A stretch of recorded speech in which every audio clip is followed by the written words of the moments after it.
नमस्कार दोस्तों, स्वागत है आपका आपके अपने YouTube चैनल स्टॉक मार्केट ज्ञान में। आज की इस वीडियो में हम बात करेंगे शेयर या स्टॉक्स क्या होते हैं और जानेंगे किसी कंपनी को अपने शेयर इश्यू कराने की क्या ज़रूरत होती है और हम अगर किसी कंपनी के शेयर को ख़रीदना या बेचना चाहें तो हम किस तरह से ख़रीद या बेच सकते हैं या हमारे लिए किन किन चीज़ों की आवश्यकता होगी जिससे कि हम किसी कंपनी के शेयर को ख़रीद सकें। तो चलिए वीडियो शुरू करते हैं और सबसे पहले जानते हैं शेयर क्या होते हैं।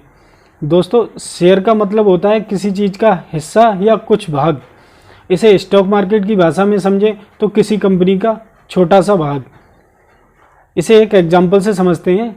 एक व्यक्ति जिसका नाम राम है वो ABC नाम से एक कंपनी स्टार्ट करता है। कुछ समय बाद राम की कंपनी प्रॉफिटेबल हो जाती है। राम सोचता है क्यों ना अपने इस बिजनेस को और एक्सपेंड किया जाए, पूरे देश में फैलाया जाए, लेकिन इसके लिए राम को कुछ फंड्स की ज़रूरत होती है। सपोज़ राम को 2 करोड़ रुपए की और ज़रूरत होती है जिससे कि वो अपने बिजनेस को और आगे तक ले जा सके या और बिजनेस को बड़ा कर सके। अब इसके लिए राम के पास 2 रास्ते होते हैं। पहला रास्ता, राम किसी बैंक से लोन ले ले। दूसरा रास्ता, राम अपने कंपनी का कुछ हिस्सा स्टॉक मार्केट में बेच दे जिससे आम पब्लिक से वो पैसा, जितना पैसा उसे चाहिए उतना पैसा उठा सके। अब अगर राम किसी बैंक से लोन लेगा तो उसके बदले में उसे इंटरेस्ट के रूप में एक मोटी रकम वापस करनी होगी। और वहीं अगर राम अपनी कंपनी का कुछ हिस्सा पब्लिकली बेचकर शेयर मार्केट से पैसा उठाता है तो उसके बदले में राम को ना तो इंटरेस्ट देना होगा और ना वो पैसा वापस करना होगा।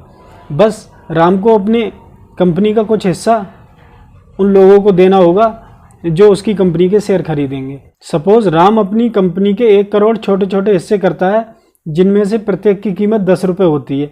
इन्हीं छोटे छोटे हिस्सों को हम शेयर मार्केट में शेयर या स्टॉक्स कहते हैं। अब राम अपनी कंपनी के 10 रुपये प्रत्येक शेयर के हिसाब से 1 करोड़ जो हिस्से करता है उन्हें वो शेयर मार्केट में लिस्ट करा के अपनी कंपनी का 20% हिस्सा बेच देता है और 2 करोड़ रुपए उठा के अपने बिजनेस में यूज़ कर लेता है।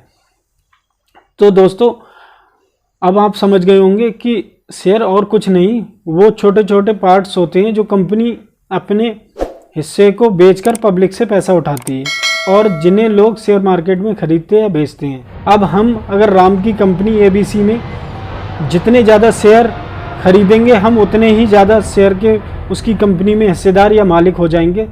अब अगर राम की कंपनी अपने बिजनेस से अच्छा प्रॉफिट कमाएगी तो उसका कुछ हिस्सा हमें भी मिल जाएगा और अगर राम की कंपनी को उसके बिजनेस में लॉस होगा तो उसका कुछ नुकसान हमें भी झेलना होगा।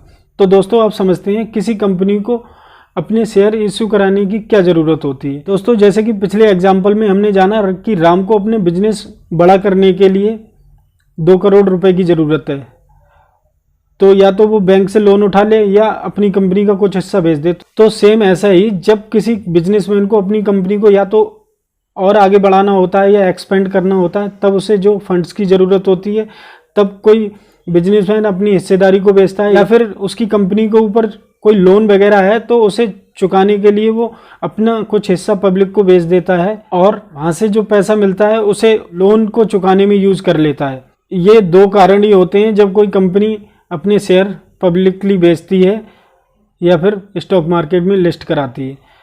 तीसरा, अब हम समझते हैं कि अगर हमें किसी कंपनी के शेयर को ख़रीदना है तो हम किस तरह से खरीद सकते हैं। तो दोस्तों, अगर हमें किसी कंपनी के शेयर को ख़रीदना है तो हमारे पास एक डीमैट और ट्रेडिंग अकाउंट होना ज़रूरी है जो कि हम किसी भी फुल टाइम ब्रोकर या डिस्काउंट ब्रोकर के थ्रू खुला सकते हैं। इसके लिए हमारे पास 3 डॉक्यूमेंट्स की ज़रूरत होती है जो कि किसी बैंक पासबुक, आधार कार्ड और पैन कार्ड। इन 3 डॉक्यूमेंट्स के द्वारा हम किसी भी फुल टाइम ब्रोकर या डिस्काउंट ब्रोकर से अपना डीमैट और ट्रेडिंग अकाउंट खुला सकते हैं जो कि एक साथ ही खुल जाता है। अकाउंट खुलाने का पीरियड 7 से 10 दिन का समय लगता है और उसके बाद हम जिस ब्रोकर से अपना अकाउंट खुला रहे हैं उस ब्रोकर के द्वारा हमें ID पासवर्ड मिल जाता है और 7 से 10 दिन के बीच में हमारा ट्रेडिंग और डीमैट अकाउंट ओपन हो जाता है और हम अपनी इन्वेस्टमेंट जर्नी की शुरुआत कर सकते हैं। अगर आपके पास अभी तक कोई भी डीमैट या ट्रेडिंग अकाउंट नहीं है तो नीचे डिस्क्रिप्शन में ज़ीरोधा और अपस्टॉक्स का लिंक दिया गया है जिसके थ्रू आप अपना डीमैट और ट्रेडिंग अकाउंट ओपन करा सकते हैं। तो दोस्तों, इस वीडियो में इतना ही। मिलते हैं अगली वीडियो में, तब तक के लिए नमस्कार।